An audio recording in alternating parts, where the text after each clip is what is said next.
좋아요, 구독. 오늘의 주제입니다. 연말 랠리일지 혹은 추가 조정일지 살펴봐야겠습니다. 지수의 변동성이 계속해서 나타나고 있는데 그렇다면 이런 변동성이 정점을 지나는지 오늘 이 시간에 자세한 이야기 나눠보도록 하겠습니다.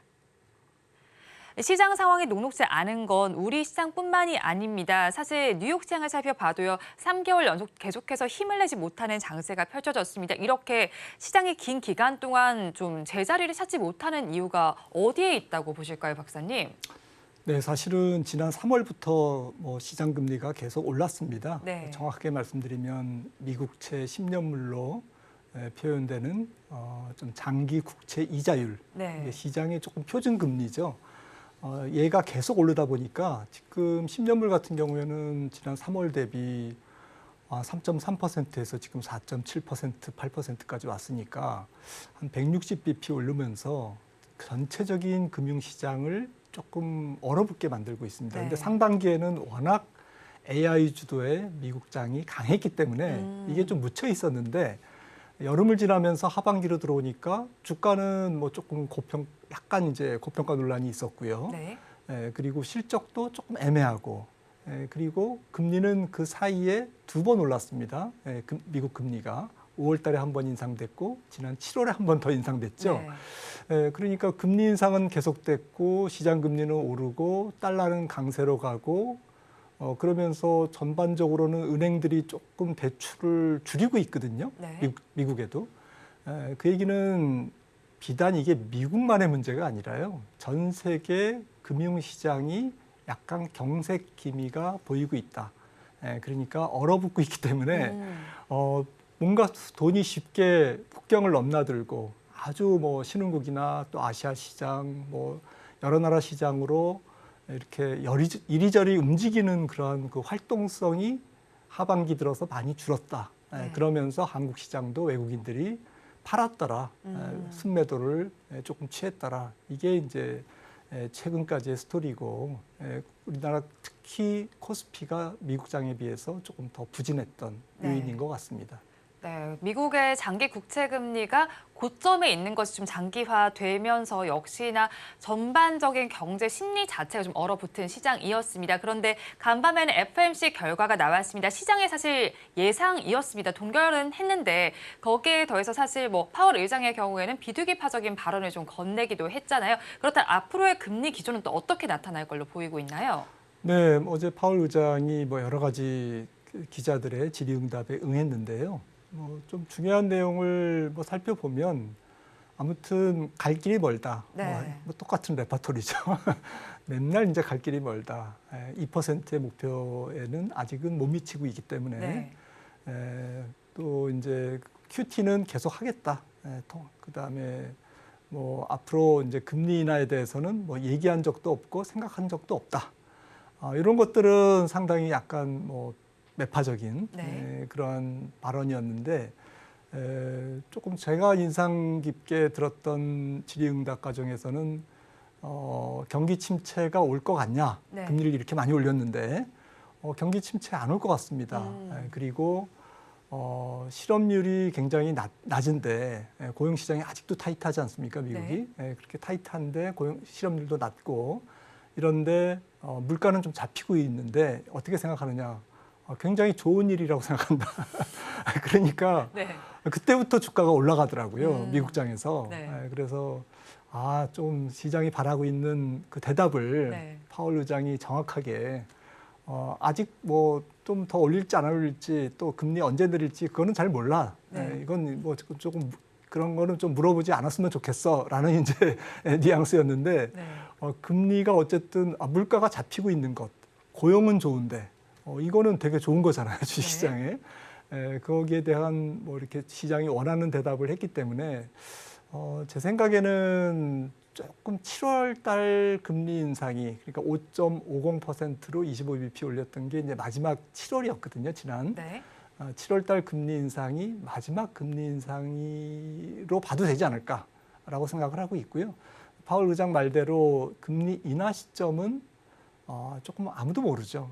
그런데 물가가 조금 더 진정되기를 아마 파월 의장이 기다리고 있을 겁니다. 그 시점은 아마도 내년 여름을 지나는 시점이 아닐까. 그래서 결론적으로 금리 인하는 한 1년 정도 남은 것 같습니다. 네, 파월 의장의 경우에는 어제 그래도 시장 참여자들의 마음에 좀 맞게 발언을 하면서 시장의 오름세를 보였습니다. 그래도 12월을 이제 또 바라봐야 할 텐데 12월에 금리를 인상할 가능성이 그래도 30% 정도는 있습니다. 그렇다면 이 12월에 금리에 따라서 좀 살펴봐야 될 것 같은데 미국 경기가 1년 내에 좀 침체될 가능성이 한 49% 정도로 점쳐지고 있고요. 연착륙될 가능성이 42% 정도인데 그렇다면 미국의 12월 금리 기조에 따라서 미국 경제 시나리오는 어떻게 변하게 될까요? 사람들이 이제 제일 궁금해하는 부분이고 또 마켓도 시장도 거기에 따라서 반응이 좀 민감하게 이루어질 것 같습니다. 결론적으로 말씀드리면 저는 내년 한 2분기 정도가 내년 4개분기 정도 분기에서 가장 낮은 성장률을 기록하는 분기가 되지 않을까. 내년 2분기가요. 네. 4월에서 6월까지가요. 그렇게 보는 이유는 지금 사실은 물밑에서 은행들이 상당히 대출을 축소하고 있고 그다음에 회사채 신용등급의 다운그레이드가 계속 이루어지면서 연체율도 올라가고 있거든요. 그러니까 파월 의장이 어제 얘기했던 것 중에서 높은 금리가 지금 연준의 그동안 금리를 올렸던 효과가 국채 금리를 통해서 네. 그리고 금융시장의 경로를 통해서 정확하게 말씀드리면 은행의 대출 축소를 통해서 조금 먹혀 들어가고 있다는 거죠. 그러니까 소비가 줄 거다라는 겁니다. 지난 3Q의 미국 GDP도 4.9%를 찍었는데 대부분이 소비 때문에 올라간 거거든요. 그런데 소비가 둔화될 건지에 대한 여부가 중요한데 지난 3분기 GDP, 미국 GDP 발표에서도 물가를 고려한 실질 가처분 소득은 마이너스 0.1이 찍혔거든요. 계속 내려옵니다. 네. 그래서 올 4분기부터는 미국의 경제 성장률이 의미 있게 조금 둔화되고 내년 1분기에는 조금 더 둔화되고 내년 2분기에는 조금 저점을 찍지 않을까라고 생각을 하고 있기 때문에 성장률로 보면 지난 3분기에 미국 GDP 성장률 4.9%가 피크지 않을까, 정점이지 않을까라고 생각을 합니다. 네, 미국의 경제 성장률 피크는 지났고 이제 연말쯤이 되면 그래도 의미 있게 조금 내려갈 수도 있는 거겠네요. 하지만 내년도에 조금 경기 침체 모양이 그렇게 고약하고 거칠지 않을 가능성이 높다라고 저는 보고 있고요. 네. 그 이유는 아직까지도 미국 경제는 너무 좋던 것에서 조금 덜 좋은 쪽으로 네. 약간 정상적인 수준으로 내려오는 과정이지 지금 정상적인 수준에서 경기 침체로 가는 과정이 아니거든요. 그래서 그걸 구분해서 봐야 된다는 거죠. 그래서 내년도에 경기가 조금 위축되지만 조금 과거의 경기 침체기보다는 상당히 짧고 또 가볍고 그리고 약간 한 분기 성장률 한 0.5에서 한 1.0% 정도 찍는 정도로 조금 애교 있는 저성장. 네. 그 정도로 아마 마무리되지 않을까라고 저는 낙관하고 있습니다. 애교 있는 저성장이 일어날 네. 것이고 그런데 또 시장의 시선은요, 박사님. 국채 금리로 넘어갈 수밖에 없는 것 같습니다. 10년물 국채 금리가 좀 심리적 저항선이라고 하죠. 5%를 살짝 넘어서는 모습을 보이기도 했습니다. 일각에서는 7%대까지도 오를 수 있다라는 이야기도 나오더라고요. 그렇다면 이거 10년물 국채 금리가 오름세를 보였던 원인 어디서 찾을 수 있을까요? 네, 지금 방금 말씀드렸던 미국 경제가 너무 좋았기 때문에 그렇고요. 또 잘 아시다시피 국채 공급량이 너무 많아졌습니다. 그래서 올 회계연도에 굉장히 많았거든요. 지금 10월이면 이제 새 회계연도로 미국이 넘어갔는데 9월까지 국채 발행량이 굉장히 많았고요. 전체적으로 작년 대비 거의 한 15% 이상 국채 발행량이 증가했기 때문에 이 부분이 금리 상승 요인으로 조금 크게 작용한 것 같습니다. 네, 금리 상승 요인으로 작용했던 이런 부분들을 좀 짚어주셨고요. 그렇다면 또 4분기 미국의 재무부에서는 국채 발행량을 좀 줄이기로 했습니다. 그렇다면 이런 부분들이 글로벌 시장과 외환 시장에 어떤 영향을 미치게 될까요? 네, 마침 이제 어제 미국 재무부의 4분기 국채 발행 계획이 나왔는데 7,740억 정도 달러죠. 달러 정도로 3분기가 1조 100억 달러였거든요. 네. 상당히 의미 있게 좀 줄었습니다. 미국 재무부가 금리가 올라감으로써 또 이자 비용이 증가하는 이런 재정의 나선형 악순환이라고 하거든요. 이자 비용이 증가하면 또 국채를 더 찍어야 되고요. 네. 빚을 갚기 위해서.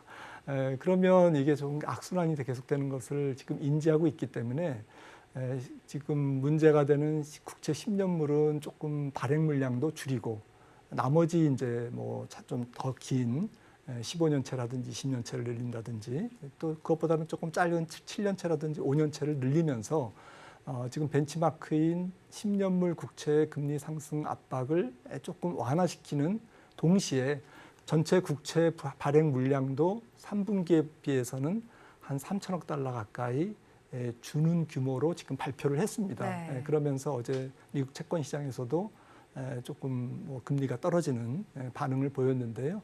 아마도 4분기에는 미국 재무부가 조금 조심스럽게 조금 국채 발행을 하지 않을까 이렇게 생각을 합니다. 네, 국채 발행 규모에 대해서도 한번 생각을 해보시면 좋겠고요. 거기에 또 이제 빅테크 기업의 주가가 3분기 실적을 발표한 이후에 조금 주춤합니다. 그렇다면 고금리 장기화 우려도 커진 상황 속에서 이 상방이 제한된 모습이 지속될 가능성이 있을까요? 네, 지금 기업 실적이 사실은 제일 중요하죠. 네. S&P 500의 시가총액 30%를 거의 매그니피선트 7개의 빅테크 종목이 차지하고 있고요. 네. 전체 EPS 어닝의 거의 한 20%를 이 7개 기업, 8개 기업이 차지하고 있거든요. 그렇다고 보면 사실 미국 주가, 나스닥은 말할 것도 없이 S&P 500을 움직이는 것은 사실 이들 기업들의 3분기 실적과 4분기 가이던스에 달려 있습니다. 네. 그리고 앞으로의 실적에 달려 있겠죠. 그런 관점에서 엔비디아를 제외하고는 조금 전체적인 엔비디아가 워낙 그 이익 규모가 크기 때문에 이걸 제외하고 보는 것이 맞을 것 같은데 제외하고 보더라도 조금 뭐 지금 올해 4분기, 3분기에 이어서 4분기 이들 빅테크, 메가 그 테크 종목들의 기업 실적은 좀 선방할 것으로 보입니다. 네. 물론 이제 큰 폭의 증가는 아닙니다. 4분기까지는. 하지만 예상을 조금 비트하는 그러한 안정된 실적이 나올 것 같고요. 문제는 내년도에 이제 미국 기업들의 이런 빅테크 기업들의 실적이 대충 컨센서스가 조금 한 5% 정도 증가할 것이다. 이제 전체적으로는 한 9%, 10% 증가할 것으로 보이고 있고요. 만약에 이 정도의 컨센서스가 만약에 계속 좀 매칭된다면, 네. 인라인하게 나온다면 주가는 뭐 금리만 내려간다면 양호한 기업 실적, 뭐 양호하다고 보기에는 조금 그래도 조금 선방하는 기업이익에 이제 그 금리의 하락, 네. 이 두 가지 호재가 만난다면 연말 랠리도 배제할 수 없다. 저는 생각합니다. 네, 뭐 업황 자체가 계속해서 시장의 예상치에 맞게 나온다면 주가들도 반응을 할 것인데 그 전에 이제 금리 환경이 좀 반영이 돼야 될 것 같습니다. 그렇다면 반도체주와 관련된 이야기도 좀 해보겠습니다. 사실 뭐 반도체에 대한 기대감이 굉장히 컸습니다. 하지만 그런 기대감에 비해서는 주가가 좀 미치지 못하는 것 같아요. 오늘 시장에서는 뭐 지수도 오르면서 우리 시장에서도 반도체주들이 오르고 있기는 하지만 사실 하반기 기대감에 미친다고 보기는 어렵습니다. 그렇다면 반도체 업황이 좀 바닥을 찍었다는 시그널은 조금씩 나오고 있어요. 그렇지만 이 부분이 주가에는 미치지 못하는 원인 저희가 어디서 찾을 수 있을까요? 네. 전 세계 제조업 경기가 지금 약합니다. 네. 글로벌 PMI가 기준선인 50 이하에 있고요. 앞서 미국 경제를 말씀드렸습니다마는 미국은 서비스업 중심의 소비 경기가 지금 경기를 끌고 가고 있기 때문에 미국 경기와 미국 밖의 여러 나라들의 경기와는 지금 온도차가 있거든요. 네. 그런데 반도체 경기는 뭐 빅데이터라든지 뭐 데이터 센터 이런 수요도 있지만 아무래도 폭넓은 하드웨어, 전자제품, 테크 기기에 대한 수요가 살아나야 되거든요. 네. 이 부분이 전체적인 세계 경제의 제조업단에서의 경기가 아직 기준선 이하다. 아직은 뭐 잠잠하다. 더 나빠지지는 않고 있지만 조금 더 나빠질 가능성도 있는 거죠. 아직은 모르는 거죠. 그런 상태에서 감산 효과로 일단은 브레이크는 걸린 상태. 더 이상 디램 가격이, 메모리 가격이 떨어지지는 않는 상태. 그러니까 감산으로 브레이크는 걸었지만 본격적인 수요가 살아나면서 반도체 가격이 좀 슈팅하는 위쪽으로 움직이는 그 장면이 나와야 반도체 주가가 본격적인 상승을 하고 있는데 지금은 그걸 기다리는 기간이다. 좀 네. 준비하는 기간이다. 조금 시간이 필요하다라고 지금 볼 수가 있는 거죠. 네, 그러면 제조업은 전반적으로 시장의 기대에 미치지 못하는 상황이잖아요. 그래도 지금 지점에서 반도체주에 대해서 저가 매수 관점으로 접근해도 괜찮을까요? 네, 긴 호흡으로는 뭐 지금 제조업 경기가 내년 한 2분기 정도가 미국 경제가 만약에 앞서도 말씀드렸듯이 네. 좀 분기별 저점 성장률이 찍히는 분기라고 한다면 주가는 통상 뭐 한 3개월 정도 앞서가니까 내년 1분기가 넉넉하게 봐도 네. 6개월 이내에 반도체 주가는 좀 저점을 찍고 이쪽 방향으로 움직일 수 있는 환경을 만들어가고 있는 거 아니냐. 그래서 조금 긴 호흡을 해서는 내년 3월 정도까지, 네. 내년 1분기까지 저점 공략은 유효하다라고 생각을 합니다. 네, 긴 호흡으로 바라봐도 좋겠고 그렇다면 저희 연말에는 좀 랠리를 할 수도 있을지 궁금하고요. 거기를 또 주도할 섹터는 어디일까요? 네, 아무래도 앞서 말씀드렸듯이 금리가 떨어지고 조금 미국의 빅테크 기업들이 조금 기업 실적이 선방하는 쪽으로 나온다면 네. 미국 빅테크들이 아마 4분기 연말 랠리가 있다면 그 랠리를 끌고 가는 주도 역할을 하지 않을까. 네. 빅테크들이 끌고 가면 지수가 올라가고 글로벌 증시가 조금 온기가 돌 텐데 그러면 역시 성장주 계열의 주식들이 조금 제일 유리해 보이고요. 특히 우리나라는 이제 주가가 많이 떨어진 성장주들이 덜어 보이기 때문에 네. 성장주이면서 PER이 낮아진 성장주, 낙폭 과다 성장주, 또 재무 구조가 우량한 성장주, 약간 대형주 쪽에서 좀 성장주의 순환매를 노려보시는 게 좋지 않을까 싶습니다.